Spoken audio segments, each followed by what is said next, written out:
प्रधानमंत्री नरेंद्र मोदी ने रविवार को Pragati Maidan integrated transit corridor tunnel और अंडरपास का उद्घाटन किया। उद्घाटन के बाद पीएम मोदी टनल का निरीक्षण करने लगे। इसी दौरान पीएम को किनारे पर एक रैपर और प्लास्टिक की बोतल दिखी। इस कचरे को उन्होंने खुद उठाकर देशवासियों को स्वच्छ भारत का संदेश दिया। इससे पहले भी पीएम कई बार सफाई का संदेश देते हुए खुद कचरा उठाते देखे गए हैं। प्रधानमंत्री ने दिल्ली की पहली लगभग 1.5 किलोमीटर लंबी सुरंग का उद्घाटन किया। इससे पूर्वी दिल्ली, नोएडा और गाजियाबाद से इंडिया गेट और मध्य दिल्ली के अन्य क्षेत्रों तक जाने वाले लोगों को आईटीओ, मथुरा रोड, भैरव मार्ग पर मिलने वाले ट्रैफिक जाम से मुक्ति मिलेगी। साथ ही समय और ईंधन के साथ पैसे की भी बचत होगी। स्वच्छ भारत अभियान के पैरोकार प्रधानमंत्री आसपास के वातावरण को साफ रखने पर जोर देते हैं और इसका पालन भी करते हैं। इससे पहले 2019 में पीएम मोदी को तमिलनाडु के महाबलीपुरम के एक समुद्र तट पर टहलते हुए ऐसा करते देखा गया है। मैं दिल्ली के लोगों को, नोएडा गाजियाबाद के लोगों को, एनसीआर के लोगों को और देश भर से दिल्ली जिनको आने का अवसर मिलता है उन सबको बहुत बहुत बधाई देता हूं।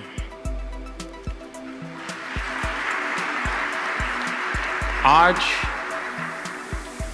दिल्ली को केंद्र सरकार की तरफ से आधुनिक इंफ्रास्ट्रक्चर का एक बहुत ही सुंदर उपहार मिला है।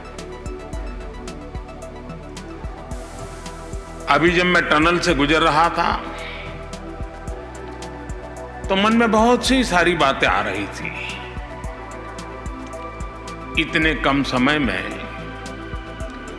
इस इंटीग्रेटेड ट्रांजिट कॉरिडोर को तैयार करना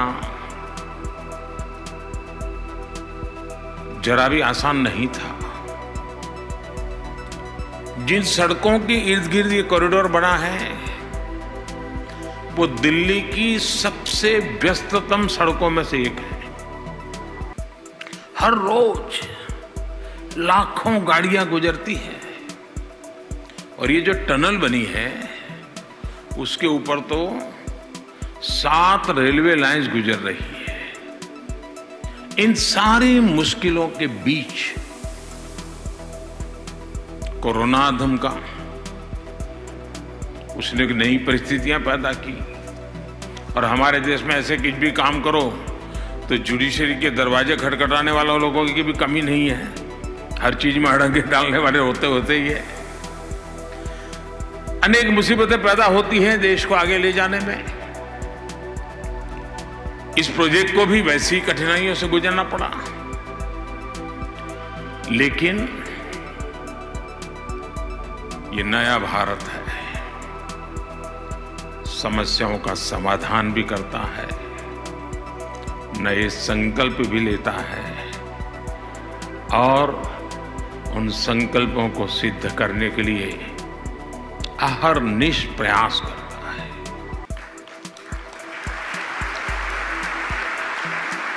ये हमारे इंजीनियर्स, हमारे श्रमिक, मैं इन सबको भी बहुत बधाई देता हूं। उन्होंने जिस जीवटता के साथ, परिश्रम के साथ और बहुत ही कोऑर्डिनेटेड एफर्ट्स के रूप में और एक प्रोजेक्ट मैनेजमेंट के उत्तम उदाहरण को प्रस्तुत करते हुए इस प्रोजेक्ट को पूरा किया है। जिन मेरे श्रमिक भाई बहनों ने अपना पसीना बहा है, वे सब, उन सबको मैं हृदय से बहुत बहुत बधाई देता हूं, उन सबका अभिनंदन करता हूं। ये integrated transit corridor Pragati Maidan प्रदर्शनी स्थल को 21वीं सदी की आवश्यकताओं के अनुसार ट्रांसफॉर्म करने का अभियान का हिस्सा है। दशकों पहले भारत की प्रगति को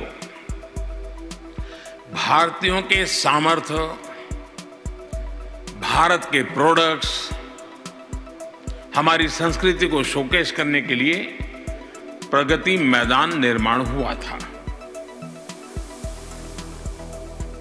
लेकिन उसके बाद भारत बहुत बदल गया। भारत का सामर्थ्य बदल गया, हमारी जरूरतें भी कई गुना बढ़ गई। लेकिन ये दुर्भाग्य है कि प्रगति मैदान की ज्यादा प्रगति नहीं हुई, वरना इस प्रगति मैदान की सबसे पहले प्रगति होनी चाहिए थी, वही छूट गया। 1.5 दशक पहले यहां सुविधाओं के विस्तार का प्लान बना तो था कागज पे, और एक फैशन तो होती है, घोषणा करो, कागज पे दिखा दो, दिया जला दो, फीता काट दो, अखबारों में हेडलाइन ले लो और आप अपने काम पर, मैं मेरे काम पर, यही चलता रहा।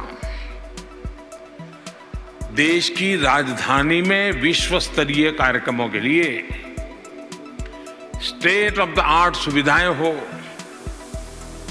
एग्जीबिशन हॉल हो, और इसको ध्यान में रखते हुए आज देश के कई हिस्सों में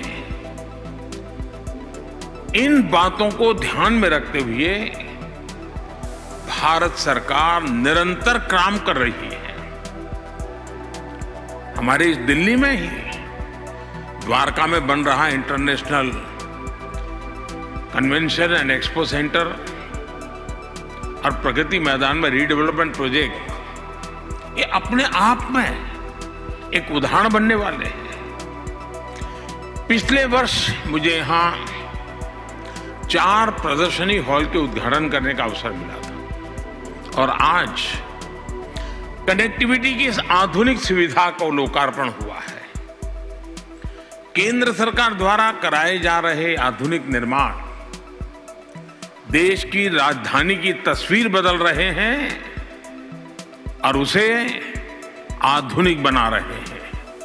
और ये तस्वीर बदलने के लिए सिर्फ नहीं है, ये तस्वीर इसलिए बदली जा रही है, वो तकदीर बदलने का भी एक माध्यम हो सकती है।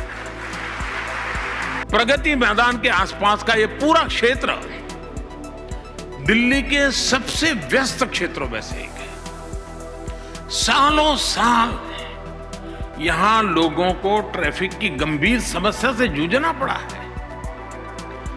आईटीओ चौराहे पर कितनी अधिक दिक्कत आती रही है, ये हम सभी बहुत अच्छी तरह जानते हैं।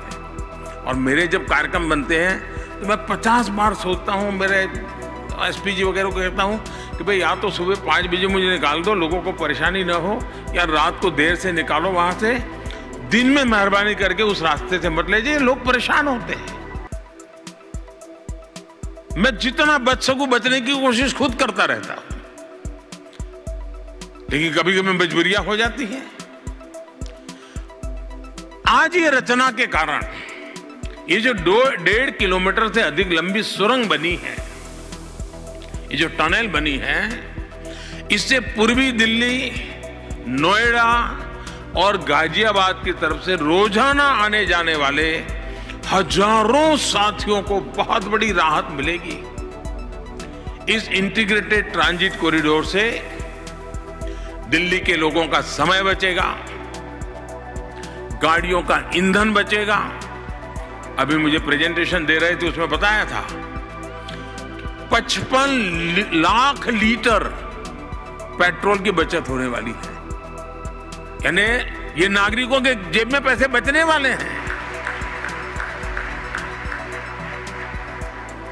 अगर मैं किसी को 100 रुपये देने की घोषणा करूं तो मेरे देश में हेडलाइन बन जाती है, लेकिन मैं अगर ऐसी व्यवस्था करूं जिसके कारण उसके 200 रुपये बचते हैं, वो खबर नहीं बनती है, उसका महात्मा ही नहीं है, क्योंकि उसमें पॉलिटिकल माइलेज नहीं है। लेकिन देश का भला करना है तो हमने स्थायी व्यवस्थाओं को विकसित करते हुए जन सामान्य की सुविधा और उसका बोझ कम करने की दिशा में हम काम कर रहे हैं।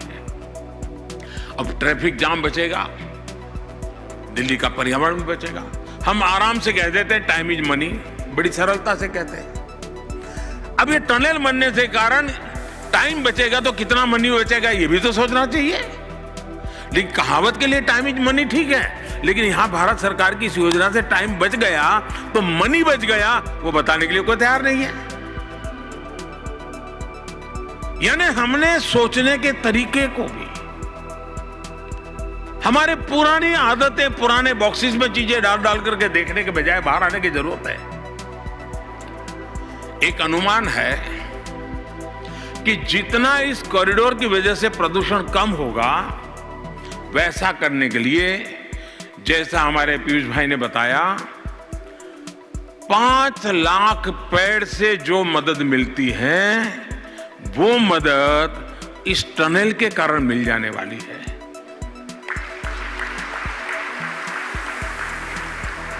इसका मतलब ये नहीं कि पेड़ लगाना नहीं है। और मुझे खुशी हुई कि इस प्रोजेक्ट के साथ पेड़ लगाने का कार्यक्रम भी हुआ यमुना के तट पर, और वो भी काम पूरा किया ना, डबल बेनिफिट ले लिया है। हमारी सरकार नए पेड़ लगाने के साथ ही जिन वजहों से प्रदूषण बढ़ता है, उसमें से कितनी कमी कर सकते हैं, टेक्नोलॉजी का उपयोग करके कैसे कर सकते हैं, उस दिशा में काम कर रहे हैं।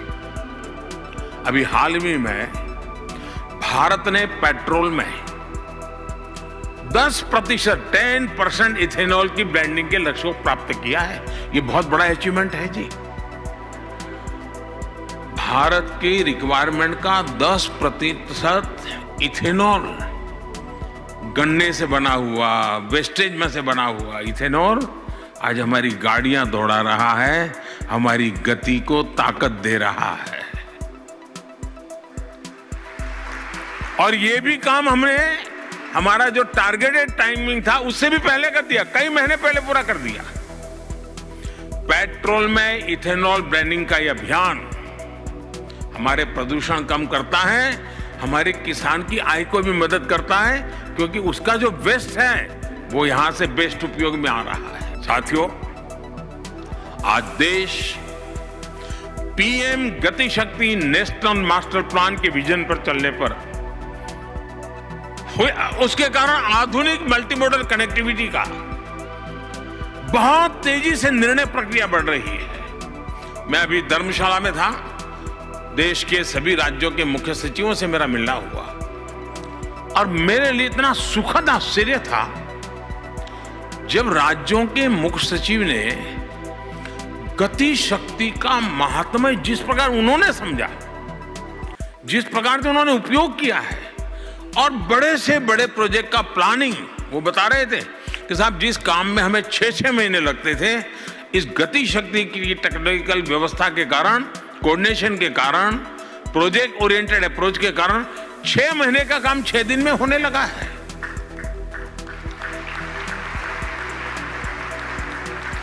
गति शक्ति मास्टर प्लान सबको साथ लेकर, सबको विश्वास में लेकर और सबका प्रयास का ही एक बहुत बड़ा उत्तम माध्यम बन चुका है। कोई प्रोजेक्ट लटके नहीं, सारे डिपार्टमेंट तालमेल से काम करें, हर विभाग को एक दूसरे की पूरी जानकारी हो, अल्टीमेट क्या होने वाला है इसका सबको पता हो। इस सोच को लेकर के गति शक्ति का निर्माण हुआ है। सबका प्रयास की ये भावना अर्बन डेवलपमेंट के लिए भी बहुत महत्वपूर्ण है। आजादी के अमृत काल में देश के मेट्रो शहरों के दायरे का विस्तार करना, टियर 2, टियर 3 शहरों में बेहतर प्लानिंग के साथ काम करना आवश्यक हो गया है। आने वाले 25 साल में भारत के तेज विकास के लिए हमें शहरों को ग्रीन, क्लीन और फ्रेंडली बनाना पड़ेगा। काम की जगह और निवास जितना नजदीक हो सके, मास ट्रांजिट नेटवर्क के आसपास हो सके, ये हमारे प्लानिंग की प्राथमिकता आवश्यक है। पहली बार अर्बन प्लानिंग को कोई सरकार इतने बड़े स्तर पर महत्व दे रही है, और हम मान के चले अर्बनाइजेशन को कोई रोक नहीं पाएगा। अब अर्बनाइजेशन को मुसीबत मानने के बजाय अर्बनाइजेशन को एक अवसर मान करके हम प्लानिंग करेंगे, तो देश की ताकत को अनेक गुना बढ़ाने का सामर्थ्य उसमें पड़ा हुआ है। और हमारा फोकस यही है कि हम अर्बनाइजेशन को अवसर माने, एडवांस में प्लानिंग शुरू करें। साथियों, शहरी गरीबों से लेकर के शहरी मिडिल क्लास तक हर किसी के लिए बेहतर सुविधाएं देने पर आज तेज गति से काम हो रहा है। बीते 8 साल में 1,70,00,000 से ज्यादा शहरी गरीबों को पक्के घर देना सुनिश्चित हुआ है। मध्यम वर्ग के लाखों परिवारों को भी उनके घर के लिए मदद की गई है। शहरों में अगर आधुनिक पब्लिक ट्रांसपोर्ट पर फोकस किया जा रहा है तो सीएनजी आधारित मोबिलिटी, इलेक्ट्रिक मोबिलिटी के इंफ्रास्ट्रक्चर भी उतना ही अधिक फोकस कर रहे हैं। केंद्र सरकार ने FAME फेम योजना इसका उत्तम उदाहरण है। इस योजना के तहत दिल्ली सहित देश के दर्जनों शहरों में नई इलेक्ट्रिक बसों का फ्लीट तैयार किया जा रहा है। कुछ दिन पहले ही दिल्ली में भी इस योजना के तहत कुछ नई बसें चलनी शुरू हुई हैं। ये गरीब और मिडिल क्लास दोनों को सुविधा भी देने वाली है और प्रदूषण की समस्या को भी कम करेगी। और मैं अभी टनल को देखने के लिए मेरे लिए खुली जीप की व्यवस्था की गई थी, तो मैं भी नियम कानून डिसिप्लिन के कारण थोड़ी देर तो जीप में चला, लेकिन बाद में उतर गया। और यहां आने में जो 10-15 मिनट देरी हुई उसका कारण भी यही है। फिर मैं पैदल चलने लगा। पैदल इसलिए मैं चला, साइड में जो आर्टवर्क हुआ है उसको चाव से देखने के हमारा मन कर गया। एक एक चीज में देखता चला गया। मैं कह सकता हूं, पीयूष जी ने तो वर्णन किया, ये ऋतुओं का उसमें है, ये ठीक है। जब हम चर्चा कर रहे थे तब बातें बताई थी, लेकिन चर्चा के समय हमने जितनी बातें बताई थी, मुझे यहां उसमें भी वैल्यू एडिशन लगा, नयापन लगा, अच्छा लगा। एक जो मैं अंदर टनल से देख करके आया तो मैं कह सकता हूं ये एक भारत श्रेष्ठ भारत का उत्तम एजुकेशन सेंटर है।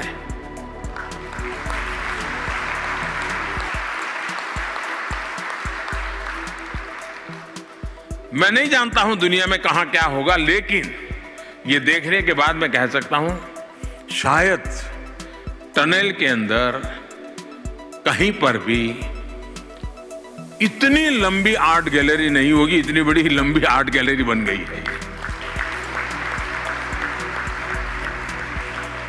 भारत को सरसरी नजर से अगर समझना है, उसकी विविधताओं को, उसके उमंग उत्साह की पलों को पाना हो, तो ये टनल की यात्रा करके कोई आएगा, वो विदेशी होगा तो भी वो महसूस करेगा, अच्छा नागालैंड ऐसा है, केरल ऐसा है, जम्मू कश्मीर ऐसा है। यानी इतनी विविधताओं से भरी हुआ वो आर्ट वर्क है, और वो भी हाथों से तैयार किया हुआ काम है।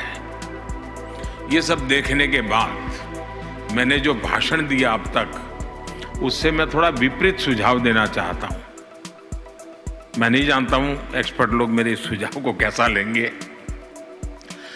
मेरा सुझाव है, वैसे भी संडे को थोड़ा ट्रैफिक कम होता है, क्या संडे 4-6 घंटे जो टनल जिस काम के लिए बनी है उसके बजाय उल्टा काम करने के लिए मैं सुझाव दे रहा हूं। संडे को 4-6 घंटे किसी भी व्हीकल को वहां एंट्री न दी जाए, और हो सके तो स्कूल के बच्चों को पैदल ये आर्ट गैलरी दिखाई जाए, बहुत बड़ी सेवा होगी।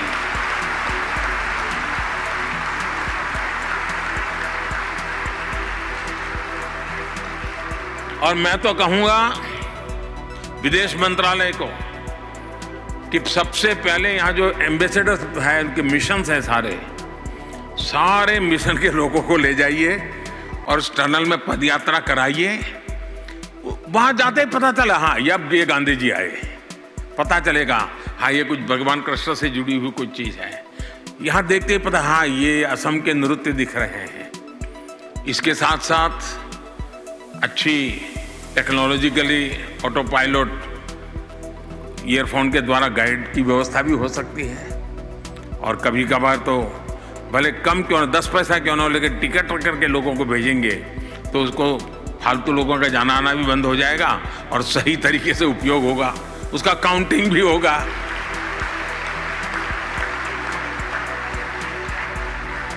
मैं सच बताता हूं दोस्तों, शायद मुझे सौभाग्य नहीं मिलता, क्योंकि एक बार शुरू हो जाता तो कोई मुझे उतरने भी नहीं देता, लेकिन आज वो खाली था तो मैं पैदल टहल करके आ गया। वाकई जिनको आर्ट में रुचि है, आर्ट के माध्यम से चीज़ों को समझने की रुचि है, उनके लिए उत्तम अवसर दिल्ली के सीने पर तैयार हुआ है जी।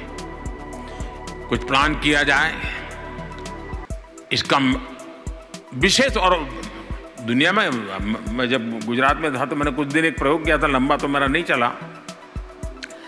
अहमदाबाद में एक बहुत ही ट्रैफिक वाला रास्ता था, तो मैंने एक तय किया था कि महीने में फलाना दिवस, आज भी तो मैं भूल गया, उस रोड पर कोई व्हीकल अलाउ नहीं करेंगे।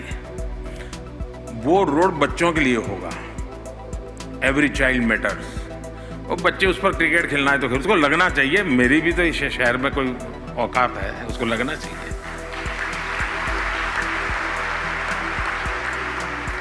कुछ दिन उसका बहुत ही आकर्षण हुआ था।